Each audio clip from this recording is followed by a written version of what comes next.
आपल्याला जे काही कळत असते, आकलन होते, ते सारे शब्दांच्या भाषेच्या माध्यमामधून समजत असते. स्पर्शाचे माध्यमही महत्त्वाचे आहे, पण तो विषय वेगळा आहे. भाषेशिवाय विचार व्यक्त करता येत नाहीत. दुसऱ्या व्यक्तीपर्यंत मनातील कल्पना पोचवायच्या झाल्यास तुम्हाला जे काही समजले आहे ते समोरच्या व्यक्तीला कळेल अशा शब्दात मांडता येणे जमायला हवे. मला न येणाऱ्या दुसऱ्या भाषेत एखाद्याने मला काही माहिती दिली तर ती मला कळू शकणार नाही. भुकणाऱ्या कुत्र्याची किंवा डॉल्फिनची ही भाषा मला कळते का? कदाचित ही भाषा एखाद्या लहान मुलाला कळू शकेल. यासाठी प्रगल्भ कल्पक मन हवे. मला येणाऱ्या भाषेत मला बोजड, मला न कळणाऱ्या गणितीय संकल्पना वापरून एखादा विषय व्यक्त केला गेला तर तो मला कळणार नाही. माझ्या वेगाने मला समजतील अशा कल्पना वापरून मांडण्यात आलेला विचार मला त्याचे आकलन होईल. मन या संकल्पनेविषयी मला जे काही समजले आहे, मनी ज्या काही शंका आहेत त्या माझ्या शब्दात व्यक्त करण्याचा हा प्रयत्न आहे. त्यामुळे मराठी जाणणाऱ्या बऱ्याच माणसांपर्यंत हा विषय पोचेल. मन समजावून घेताना मी त्याची तुलना कॉम्प्युटर आणि त्यासाठी बनवण्यात येणाऱ्या प्रोग्रॅमजवळ केली. कॉम्प्युटर प्रोग्रॅमला वजन असते का? हा प्रोग्रॅम वस्तुमानामधून तयार झालेला असतो का?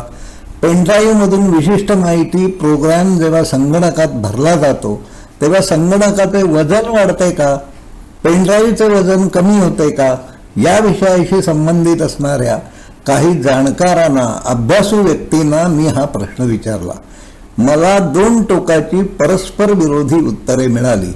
प्रोग्रामला वजन असते व त्याला काहीही वजन नसते अशी दोन टोकांची उत्तरे मला देण्यात आली. पेनड्राईव्हमधील माहिती न पुसता फक्त कॉपी केली तर त्या कॉपीसाठी लागणारे वस्तुमान कुठून घेतले जाते?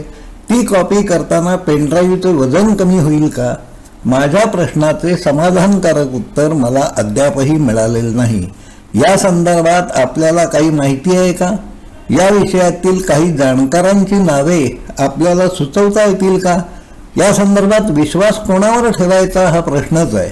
मला कॉम्प्युटर या विषयात गती नाही, त्यामुळे जाणकार सुचवतील त्यावर विश्वास ठेवणे एवढेच मी करू शकतो. पण मला जर दोन विरुद्ध टोकांची उत्तरे मिळत असतील तर बरोबर कोण, चूक कोण हे सामान्य बुद्धी असणाऱ्या माझ्यासारख्या माणसाने कसे ठरवायचे? सल्ला देणारी व्यक्ती अभ्यासू आहे, खोटे बोलणार नाही याची मला खात्री आहे. म्हणून त्यावर मी विश्वास ठेवायचा का माझ्याकडे जी माहिती आहे, जे लॉजिक आहे, त्या विज्ञानाच्या कसोट्यांवर समोरच्याची विधाने तपासायची? असे प्रश्न ज्या ठिकाणी पडतात त्याला मन असे म्हणायला हवे. मन ही संकल्पना शब्दात मांडण्याच्या माझ्या प्रयत्नात मी अधिकाधिक किचकट होत जाणारा गुंता आपल्यासमोर ठेवीत आहे. शब्दाच्या या गुंत्यामधून आपल्यापर्यंत काही पोचले का? कृपया आपल्या प्रतिक्रिया नोंदवा ही विनंती आहे. धन्यवाद.